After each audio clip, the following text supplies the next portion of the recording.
Hello guys, চলে আসলাম নতুন একটা মিনি ব্লগ নিয়ে। তো তোমরা সবাই কেমন আছো? আশা করছি তোমরা ভালো আছো, আর আমি খুব ভালো আছি।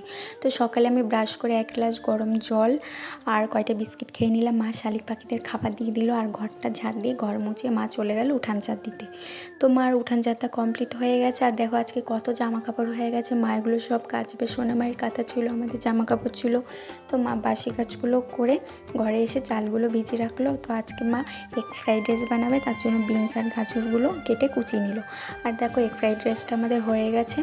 আর সকালে টিফিনটাও করে নিলাম। আর আমাদের গাছে দেখো জোড়া গাঁদা ফুল নিয়েছে বাবা, নার্সারি থেকে যে গাছগুলো নিয়েছে সেই গাছেরই ফুল। তো আজকে আমাদের পাকাল মাছ আর ট্যাংরা মাছ রান্না হবে। আর দেখো মা সোনা আমাকে এত সুন্দর করে ঘুম পাড়িয়ে দিয়ে গেছে, আমি ঘরে এসে দেখি কেউ ঘুম থেকে উঠে গেছে। আর দুপুরবেলা মাকে একটু গা মুছিয়ে দিচ্ছে। তো আজকে এই ছিল এই মিনি ব্লগটা। তো তোমাদের কেমন লেগেছে আমাকে কমেন্ট করে জানিও। আর যদি ভালো লেগে থাকে সাবস্ক্রাইব করতে ভুলো না।